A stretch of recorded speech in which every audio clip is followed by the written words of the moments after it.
The stars looked peaceful from the observation deck of the diplomatic vessel Olive Branch. Commander Alara Nazarin stood with her hands clasped behind her back, her four-fingered hands tightening as she studied the distant points of light.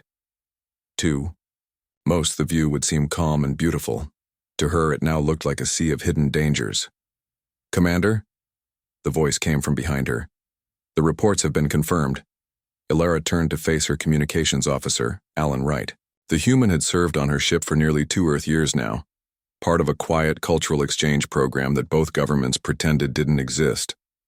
His presence had raised eyebrows among the Veldari Confederation, but Alara had always believed in looking beyond fear. "How bad?" she asked, though she already knew the answer. Alan's normally cheerful face was grave. 3 colony worlds attacked simultaneously. The Kravak ships appeared from nowhere. Havenrest has already fallen. Lumina and New Harmony are under heavy assault.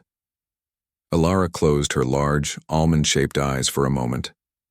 The Veldari Confederation had existed in peace for over 300 years. 16 species from garden worlds across the Orion Arm, all evolved in gentle environments, all dedicated to cooperation and diplomacy. They had their disagreements, of course. But war, true war, it was almost unthinkable. Casualties? She forced herself to ask. "Early estimates suggest over 40,000 on Havenrest alone," Alan replied, his voice tight. "The Kravaks they aren't taking prisoners, Commander." Alara walked to the central command console and brought up the tactical display. The holographic map showed the position of all Confederation forces in this sector. The ships appeared as small blue dots spread thin across too much space. "Our nearest defense fleet is 3 days away at maximum speed," she said, more to herself than to Alan. By then, she didn't finish the sentence. She didn't need to. "We need to call for help," Alan suggested. "From whom?" "The nearest Confederation allies are parsecs away." Alara enlarged a section of the map, focusing on a particular solar system. It was marked with caution symbols, a standard warning for all ships to avoid the area. Alan followed her gaze and his eyes widened. "Earth? You want to contact Earth?" "They're the closest spacefaring civilization," Alara said simply. "But Commander, the Confederation Council specifically prohibited direct contact with humans. They're classified as a Deathworld species." Alara gave Alan a pointed look. "And yet here you are on my ship." Alan had the grace to look embarrassed. "That's different. I'm here as part of a limited exchange program. We're talking about requesting military aid from a species the Council considers too dangerous to formally join the Confederation." Alara turned back to the star map. "Tell me about Earth again, Alan. Your home." Alan seemed surprised by the request, but answered. "It's a high-gravity world with extreme climate variations, high background radiation, and an ecosystem filled with predators. We evolved as pursuit predators ourselves. Our history is violent. And yet you're here working peacefully alongside us." "Yes, but nothing." Alara cut him off. "The Kravaks aren't interested in talking. They're slaughtering our people. We need help and we need it now." She pointed at Earth on the display. "Your people are fighters." "Some would say too much so," Alan said quietly. "Right now, that's exactly what we need." Alara straightened her slender frame. "Open a channel. Broadcast on all frequencies that Earth monitoring stations might detect." Alan hesitated only briefly before moving to the communications station. "Channel open." Alara took a deep breath. "This is Commander Alara Nazarin of the Veldari Confederation vessel Olive Branch. We are broadcasting an emergency distress call to Earth authorities. The Confederation is under attack by a hostile force known as the Kravaks. Multiple colony worlds have been attacked. Civilian casualties are extreme. Our defense forces are overwhelmed. We request immediate assistance." She paused, then added, "Please help us." She nodded to Alan, who ended the transmission. "Now we wait," she said. "Commander," Alan said hesitantly, "you should understand something about humans. If they respond, they won't just send aid workers or a few ships. If what you say about these Kravaks is true, if they're killing civilians..." He trailed off looking for the right words. "What, Alan?" What will your people do? They'll come ready for war, he said simply. It's how we're wired. When we hear a cry for help, something very old awakens in us. The Council isn't wrong about humans being dangerous. We are. We've spent most of our history fighting each other. The reason we've survived our own violence is that we're very, very good at it. Ilara looked at her human officer for a long moment. Good, she said finally. The Kravaks should be afraid of something. The next 6 hours passed in tense silence. The olive branch continued on its patrol route, maintaining communication silence except for the distress call, which repeated every 30 minutes.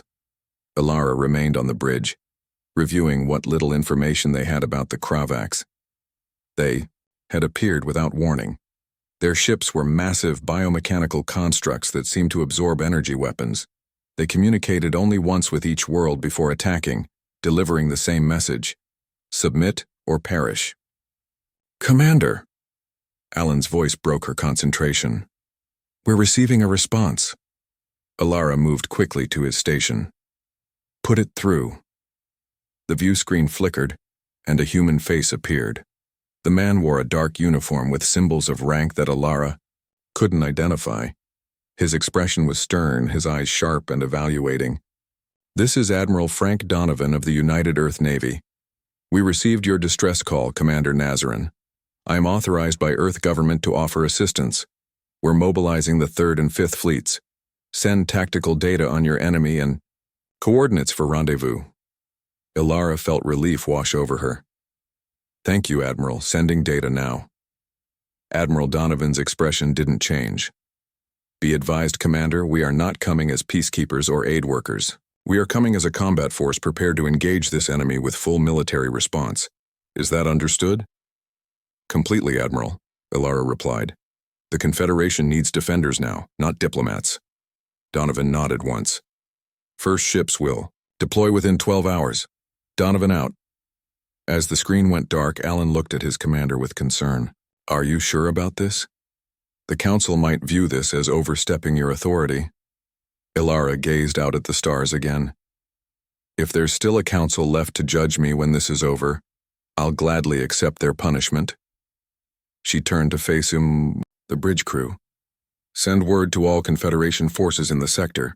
Tell them help is coming. From Earth? Her Veldari first officer asked, unable to keep the surprise from his voice. Yes, Ilara confirmed. The Deathworlders are coming, and for once, that's good news for us. In the darkness of space, the olive branch altered course, heading to the rendezvous point where they would meet humanity's answer to their call for help. They had asked for salvation. Earth was sending warriors. Admiral Frank Donovan stood in the war room of Luna Command, Earth's military headquarters built into the dark side of the moon. Around him, officers moved with quick, practiced motions. Screens displayed ships being loaded with weapons and supplies. The room buzzed with controlled energy. Status report, Donovan said to his aide, Lieutenant Samantha Lee. The 3rd Fleet will be ready to launch in 4 hours, she replied, checking her tablet. The 5th Fleet is already moving into position. All captains have been briefed on the air. Veldari data. Donovan nodded. The data package from Commander Nazarin had been thorough. The Kravaks were unlike any enemy humanity had faced, but that didn't matter. Humans had been fighting each other in their own deadly world for thousands of years. They knew how to adapt. What about the diplomatic corps? He asked. Any pushback? Samantha's expression tightened slightly. Some. Secretary Rivera questions whether we should commit to full military engagement without trying diplomatic channels first.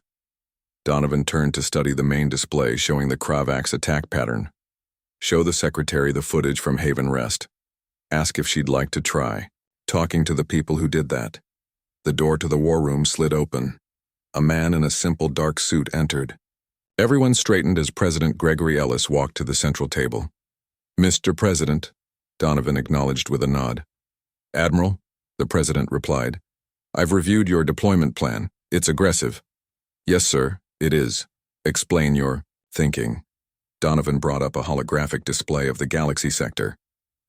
The Veldari have been watching us for decades, sir. They've kept their distance because they see us as dangerous. They wouldn't have called for help unless they were truly desperate. He highlighted several star systems. The Kravaks have hit these colony worlds.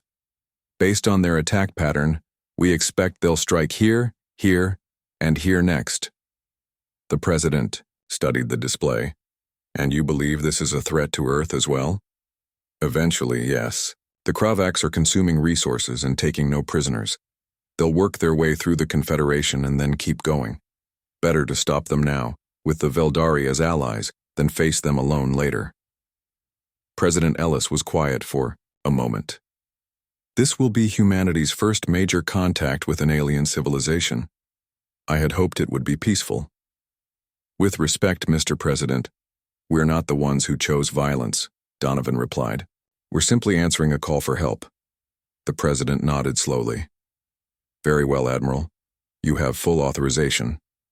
But remember, this isn't just about winning a war. It's about showing the galaxy who we are. Understood, sir.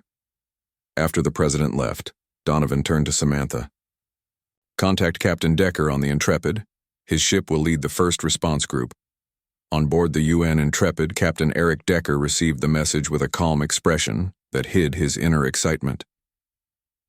At 42, Decker had served in Earth's Navy for 20 years, but he had never encountered a non-human enemy. Few humans had. Communications, he called to his bridge crew. Send word to all ships in the response group. We launch in 2 hours. His weapons officer, Lieutenant Peter Alvarez, looked up from his station. Sir, should we be concerned about compatibility with Veldari systems? Their technology is different from ours. That's why we're bringing our own equipment, Decker replied. We'll coordinate with their forces, but we fight our way. In the ship's mess hall, Marine Major Laura Bennett briefed her combat team. 30 men and women sat before her, their faces serious as they watched footage of the Kravaks' attacks. These are the enemy, Laura said, freezing the image on a Kravaks warrior. The creature was tall, with a chitinous exoskeleton and multiple limbs. They're stronger than humans and have natural armor. They also appear to communicate through some kind of hive mind. Private Joe Miller raised his hand. How do we kill them, Major? Laura allowed herself a small smile. The usual ways. Their joints are vulnerable. They breathe through spiracles on their sides, and their head contains their primary brain cluster. She switched to an image of destroyed Veldari buildings. The Veldari are different. They evolved on low-gravity worlds with few natural threats. They're peaceful, intelligent, but not fighters. Our job is to protect them while dealing with the Kravaks. She looked around at her team. This is historic. Humanity stepping onto the galactic stage. Let's make sure we make a good first impression. As the human fleet prepared to depart, Commander Alara Nazarin and the Olive Branch arrived at the rendezvous point near the edge of Veldari space. Alan Wright stood beside her on the bridge, his uniform crisp, his posture straight. The humans are coming, Alara told her crew. They will help us fight the Kravaks. First Officer Talon looked concerned. Commander, many of our people have never even seen a human. There are stories. Alan is human, Ilara pointed out. Has he eaten any of you? A nervous laugh rippled through the bridge. The stories are based on fear, Ilara continued. Yes. Humans evolved on a high-gravity world with predators and extreme conditions. Yes, they have a history of conflict, but they also have a strong protective instinct. They value courage and loyalty. She looked at Alan. And they answer calls for help. The sensor officer called out, Commander, multiple ships dropping out of FTL. The view screen showed space rippling as 37 Earth vessels appeared. They were smaller than Veldari ships, but sleeker. Their designs clearly built for speed and combat rather than the rounded, comfortable shapes of Confederation vessels. They're hailing us, Alan said from the communication station. On screen, Ilara ordered. Captain Decker's face appeared. Commander Nazarin, Captain Eric Decker of the Intrepid. Admiral Donovan sends his regards and apologizes for not coming personally. He's coordinating the larger fleet movements. Captain Decker, thank you for coming, Ilara said, relief evident in her voice. The Kravaks have attacked another colony since we sent our message. New Harmony is under heavy assault right now. Decker's expression hardened. Then we'll head there first. Can your ship keep up with ours? The Olive Branch is not a warship, Captain. We're a diplomatic vessel. Understood. We'll escort you to a safe location, then proceed to New Harmony. He paused. Commander, you should know that we're not here to negotiate with the Kravaks. We've reviewed the data you sent. These attacks are unprovoked genocide. The Confederation tried to establish communication, Ilara said. The Kravaks responded with more attacks. Then there's nothing left to discuss. Decker looked off screen, briefly, then back at Ilara. We'll establish a secure communications link. I'd like to have one of your officers join our tactical planning. I'll come myself, Ilara decided. Excellent. We depart for New Harmony in 30 minutes. Decker out. As the screen went dark, Alan looked at his commander. You were right to call them. Ilara watched the human ships through the view screen. They moved in perfect formation, their engines glowing blue against the blackness of space.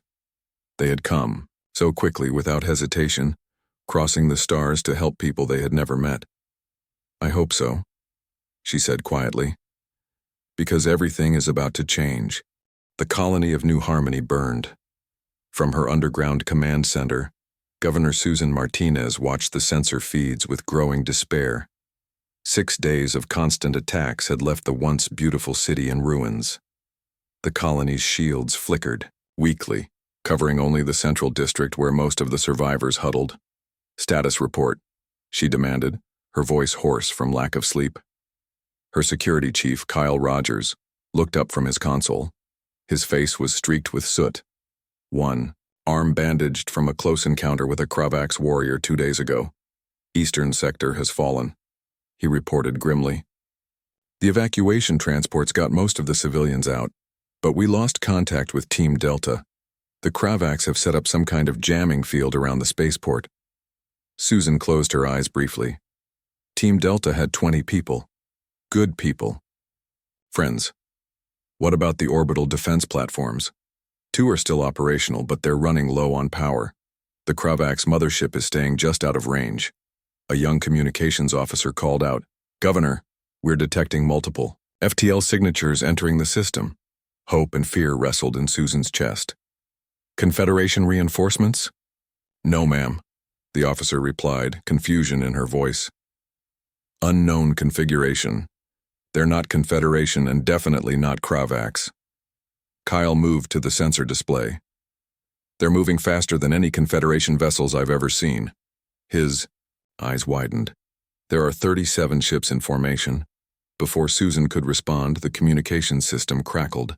A voice, speaking perfect Veldari but with an unfamiliar accent, filled the command center. This is Captain Eric Decker of the United Earth Navy vessel Intrepid. We received your distress call. Hold your position. We are engaging the enemy. The power command center fell silent. Humans. Earth ships. The stories about Earth were part myth, part warning. A heavy gravity world with abundant radiation and weather so violent it could strip flesh from bones. A world where life fought constantly for survival, where the dominant species had evolved as pursuit predators with endurance beyond any Veldari understanding. The Deathworlders came, whispered Kyle. They actually came.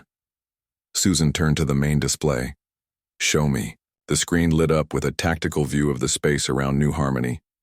The human ships were smaller than both Veldari and Kravaks vessels, but they moved with stunning precision.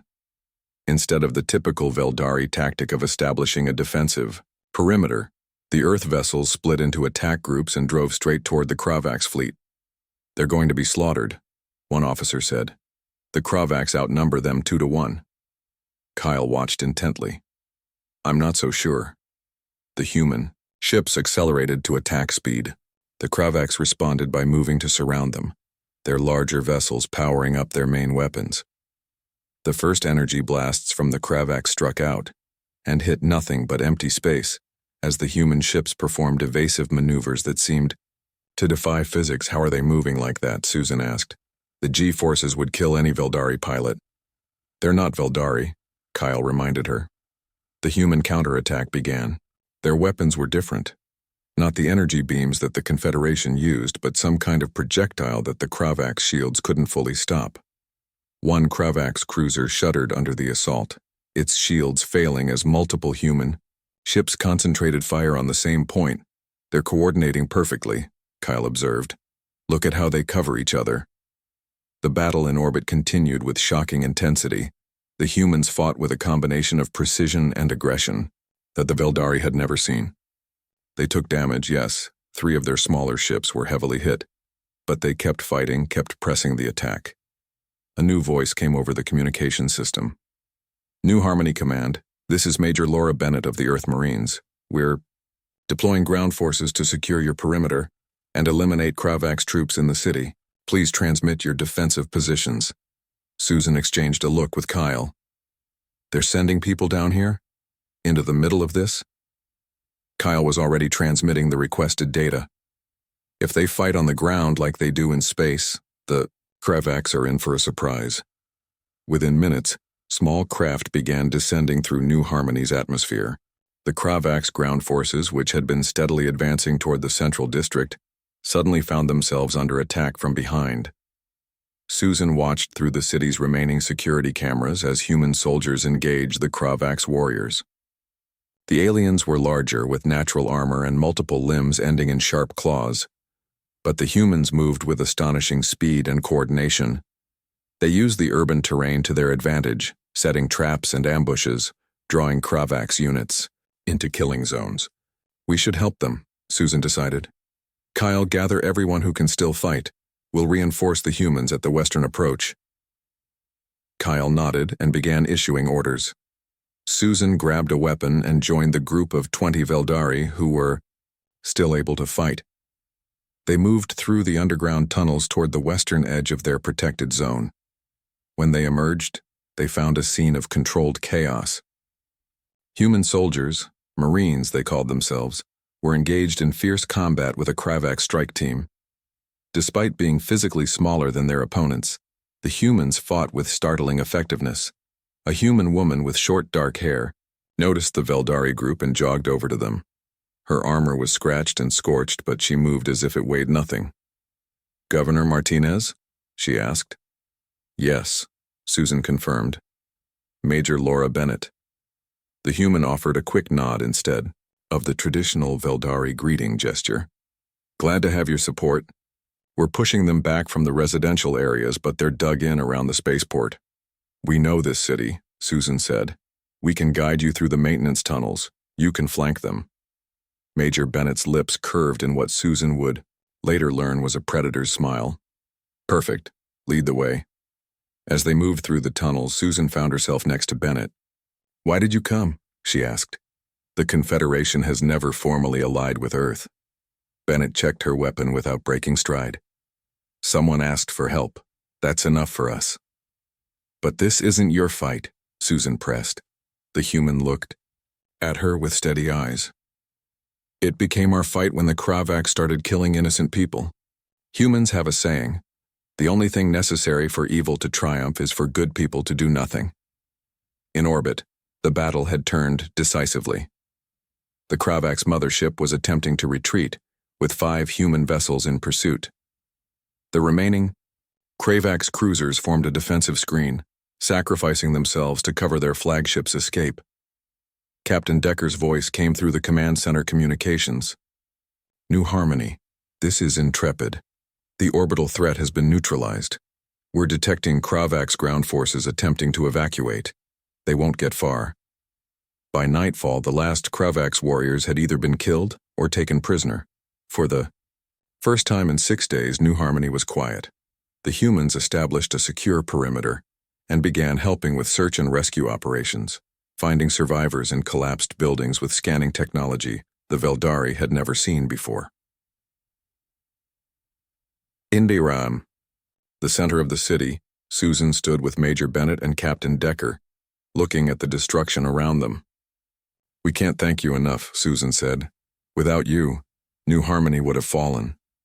Decker's expression remained serious. "This is just the beginning. The Kravaks will be back, with more ships. Then what happens? Susan asked. Bennett and Decker exchanged a look that Susan couldn't interpret. Then, Decker said quietly, they learn why the galaxy fears the Deathworlders. The meeting chamber aboard the Confederation flagship Peaceful Discourse buzzed with nervous energy. The Veldari High Council rarely gathered outside their homeworld, but today was different. Today they would meet with the humans. Commander Alara, Nazarin stood by the entrance watching as aides prepared the chamber. After the battle at New Harmony, Earth forces had helped liberate 2 more Veldari colonies. Stories spread quickly through the Confederation, tales of human bravery, human ferocity, and most surprisingly, human kindness. Are you ready? Alan Wright asked, joining her. Not entirely, Alara admitted. I'm the one who called them. If this goes wrong, it won't, Alan assured her. They're coming to help, not conquer. The doors slid open. Admiral Frank Donovan entered first, followed by Captain Eric Decker and Major Laura Bennett. The humans wore formal uniforms, dark blue with gold trim. They moved with a natural confidence that made some of the Veldari aides step back. High Counselor Varen waited at the center of the chamber. His translucent appendages trembled slightly, not from fear, Ilara hoped, but from age. At nearly 200 years old, Varen had led the council through decades of peace. Now he faced war. Admiral Donovan, Varen said, his voice amplified by the chamber's acoustics. Welcome to the Peaceful Discourse. The Confederation thanks you for your assistance. Donovan stepped forward. High Counselor, on behalf of Earth, I accept your thanks. But we didn't come here for gratitude. We came because innocent people were under attack. Varen gestured to the large circular table. Please sit. We have much to discuss. The humans and Veldari counselors took their places. Ilara sat between Varen and Donovan, acting as both translator and mediator, though the humans spoke perfect Veldari. Your ships have been effective, another counselor, Mara said. But your methods concern us. The level of force— With respect, Counselor, Decker interrupted. We used the level of force necessary to defeat an enemy that was slaughtering your people. We understand the necessity, Varen said quickly. But the Confederation has always valued peaceful resolution. Even with the Kravaks, we hoped to establish communication. Laura Bennett made a sound that might have been a suppressed laugh. Donovan shot her a warning glance. High Counselor, Donovan said carefully. Sometimes communication isn't possible. The Kravaks have shown no interest in talking. They've attacked 7 of your worlds without provocation. They've targeted civilian population centers. These aren't the actions of a species interested in dialogue. A very human perspective, Mara observed. Yes, Donovan agreed without apology. We evolved on a world that tried to kill us daily. We competed with predators, survived natural disasters, and fought each other until we learned to direct that strength outward. We're not ashamed of what made us survive. The chamber fell silent. Ilara studied the humans carefully. Their directness was shocking to Veldari sensibilities, but refreshing after days of council deliberations that had accomplished nothing.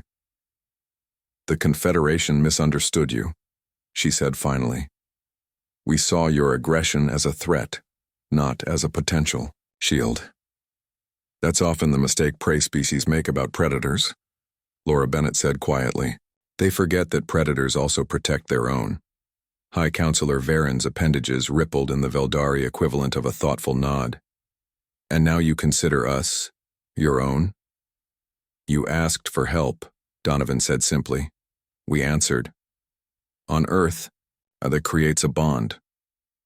One of the aides entered the chamber and hurried to Varen's side, whispering urgently. The High Counselor's color paled to a light blue, a sign of distress among his species. What is it? Ilara asked. We've received intelligence reports, Varen said. The Kravaks are regrouping for a larger offensive, much larger. They appear to view the Confederation as merely the first step in a campaign of conquest. He paused. Their next target would likely be Earth. Then they've made their second mistake, Donovan said grimly. Their first was attacking your people. Their second is thinking they can threaten ours. Ilara stepped forward. Admiral Donovan, on behalf of the Confederation, I formally request an alliance with Earth, not just for our protection, but for mutual defense. Donovan extended his hand in the human gesture of agreement. The enemy of my friend is my enemy. Earth stands with you.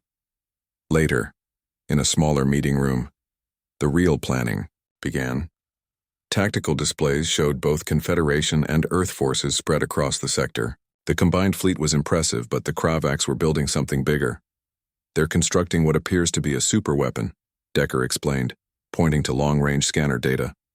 We're not sure exactly what it does, but the energy readings are off the charts. Do we have enough ships to stop them? Asked Ilara. Laura Bennett studied the display. It's not just about numbers. It's about how we use them. She looked at the Veldari officers present. No offense, but your combat tactics are predictable. The Kravaks have adapted to them. What do you suggest? Ilara asked. Let us train your crews, Decker said. Your ships have advanced shield technology and better sensors than ours. Combined with our tactical experience and weapon systems, we'd be much more effective. And on the ground? Asked Kyle Rogers, who had joined them from New Harmony. His arm was still bandaged, but he stood tall beside Susan Martinez. Joint strike teams, Bennett proposed. Veldari knowledge of the colonies and technology paired with human combat experience. Susan leaned forward. The Kravaks have never faced a united front. They've always picked targets they could isolate. Exactly, Donovan agreed. We changed the equation. The planning continued for hours. Star charts were analyzed, resources allocated, communication protocols established. The Veldari brought their considerable scientific knowledge, while the humans contributed their unmatched tactical expertise. As the meeting concluded, Ilara found herself walking with Captain Decker along the observation deck of the peaceful Discourse. The stars stretched out before them, beautiful and threatening. Your people are adapting quickly, Decker remarked. I wasn't sure how the Veldari would respond to our methods. We've lived in peace so long that we forgot how to fight, Ilara said. But we learn quickly. Decker nodded. The joint crews are working well together. Your engineer, Zalan, has already improved our energy weapon efficiency by 30%. And your tactical officer has transformed our defensive formations. Ilara paused. I need to ask you something, Captain. Why did Earth respond so quickly? The truth. Decker considered her question. Partially self-interest. If the Kravaks conquered the Confederation, Earth would be next. But honestly, most humans have a deep-seated instinct to protect others. We call it the defender instinct. When we hear a cry for help, something primal awakens in us. The Kravaks don't understand that, Ilara realized. They see your aggression as a weakness to exploit. They don't understand it's also your strength. No, Decker agreed. They don't. And that will be their downfall. They stood in silence, watching the stars as the combined fleet prepared for the battle that would determine the fate of two civilizations. The final battle took place in the binary star system that housed the Kravaks' homeworld. 6 months had passed since humans had answered the Veldari distress call. In that time, the alliance had grown stronger. The Veldari had shared their advanced shield technology and faster-than-light drive systems. Humans had provided weapons innovations and tactical expertise. Together, they had liberated 5 more Veldari colonies. But now they faced the heart of the enemy. The combined fleet of human and Veldari ships dropped out of FTL at the edge of the system. On the bridge of the Earth flagship Defiance, Admiral Donovan and senior diplomat Ilara Nazarin watched as the sensor data came in. The intelligence was correct, Donovan said. They've gathered their entire fleet to defend their homeworld. The main screen showed hundreds of Kravaks vessels arranged in a defensive formation around the third planet. At the center of their formation loomed a massive structure, the superweapon they had been building. What is that thing? Ilara asked, studying the strange, spider-like creation. Some kind of gravitational weapon, replied the science officer. It's designed to create artificial black holes. If they perfect it, they could destroy entire systems from a distance. Donovan finished. All the more reason to end this now. Captain Decker's face appeared on a side screen. Admiral, the Kravax fleet outnumbers us 3-1. Numbers aren't everything, Captain, Donovan replied. We have something they don't. What's that? Ilara asked. 8,000 years of documented warfare. Every strategy, every counter-strategy, every mistake and triumph in our bloody history. All of it studied and refined. Donovan turned to his communications officer. Signal all ships. Battle Plan Omega. Throughout the fleet, human and Veldari crews prepared for combat. On joint vessels, humans served alongside Veldari, each contributing their unique strengths. The fear that had once existed between the species had transformed into respect and even friendship. They're moving to surround us, reported Kyle Rogers, now serving as a tactical liaison on the Defiance. His once injured arm was now fitted with a human-designed medical brace that allowed full movement. Let them try, Donovan said. All ships, execute first phase. The Earth vessels accelerated forward in what appeared to be a reckless charge. The Kravax adjusted their formation to meet this direct assault. But suddenly, the human ships scattered in all directions, creating confusion in the enemy ranks. At the same time, Veldari vessels activated their enhanced shield technology, absorbing enemy fire while their human gunners targeted key Kravax ships. Second phase, Donovan ordered. From the rear of the Alliance fleet, specialized vessels launched, thousands of small drones.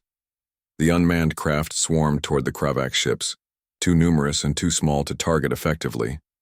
They attached to enemy hulls and began transmitting false sensor readings. Confusion spread through the Kravax fleet as their hive mind communication became flooded with contradictory information. On the ground, the battle was equally fierce. Major Laura Bennett led a joint strike team of human Marines and Veldari specialists toward the control center for the superweapon. They moved through the alien landscape using the rugged terrain to avoid detection. Strange to think this is where they evolved, Laura said as they took cover behind rock formations. The Kravax. Homeworld was harsh. High gravity, toxic atmosphere, and extreme temperature variations. Not so different from Earth in some ways, noted Alan Wright, who had volunteered for the ground mission. Maybe that's why they became conquerors. They had to fight to survive just like humans did. The difference, Laura replied, is what we chose to do with that strength. Their team reached the control facility. Using Veldari tech to bypass security systems and human combat tactics to eliminate guards, they fought their way to the central chamber. Their mission: plant specialized bombs to destroy the superweapons control systems. In space, the battle had reached its peak intensity. The Alliance fleet had suffered losses, but the Kravax were losing more. The coordination between human, tactical thinking and Veldari technology proved devastating against the hive mind approach of the enemy. They're adjusting, Kyle warned as the Kravax ships began to adopt new formations. They're learning from us. Not fast enough, Donovan said. All ships, execute final phase. The Alliance fleet suddenly pulled back, creating space between themselves and the enemy. The Kravax, sensing victory, pushed forward directly into the trap. Hidden among the debris of damaged ships, special weapons activated, creating a web of energy that disrupted the Kravax hive mind communication. Their coordinated attack fell into disarray. Now, Donovan ordered. Every Alliance ship fired at once, concentrating on pre-selected targets. Kravax vessels exploded in sequence, creating a chain reaction through their tightly packed formation.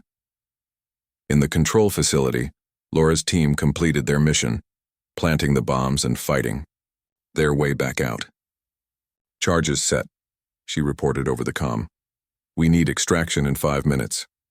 Understood, Major, Donovan responded. Extraction team is inbound. The superweapon began to glow as the Kravax attempted to activate it, desperate to turn the tide of battle. But the sabotage worked. Instead of generating a controlled gravitational event, the weapon's energy turned inward. A brilliant flash lit up the system as the superweapon tore itself apart. With their ultimate weapon destroyed and their fleet in disarray, the Kravax leadership sent an unexpected message. They wished to surrender. They want to talk now? Kyle asked incredulously. Now they understand the cost of fighting us, Donovan said. He turned to Ilara. Senior diplomat, I believe this falls under your jurisdiction. Ilara nodded. Open a channel. The face of the Kravak Supreme Commander appeared on screen, a chitinous visage with compound eyes and mandibles. It spoke in a clicking language that the translation systems rendered into words. We underestimated you, it said. Not the Veldari. We knew their weaknesses. But you, humans, you are like us, yet not like us. You fight with our ferocity, but for different reasons. We do not understand. You don't need to understand, Ilara replied. You only need to stop your attacks and respect our territories. The surrender was formalized within hours.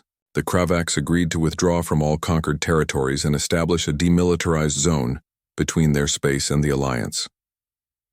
As the fleet began the journey home, Ilara found Captain Decker in the observation lounge. He was quietly looking out at the stars, a cup of coffee in his hand. Your people fought brilliantly, she said, joining him. The Confederation will never forget this debt. Decker smiled slightly. There's no debt between allies. Even so, Ilara persisted, we misjudged humans for so long. We saw your evolutionary history and your conflicts, and we labeled you as dangerous. We are dangerous, Decker corrected, her gently. But danger, directed properly, becomes protection. That's something predator species understand instinctively. As they spoke, the rest of the galaxy was receiving the news. The Kravak's threat had been neutralized through the alliance between the peaceful Veldari and the humans, the Deathworlders who had been feared for so long. What happens now? Ilara asked. Decker looked out at the stars. Now we rebuild, we explore, we protect. That's what allies do. Ilara nodded slowly. The Confederation needed exactly what we feared most, a species forged in fire, tempered by survival. And now, Decker said quietly, the galaxy knows. If you seek peace, humans will be your steadfast friends. But if you threaten that peace, be warned, Ilara finished. The Deathworlders don't send help, they send a war fleet.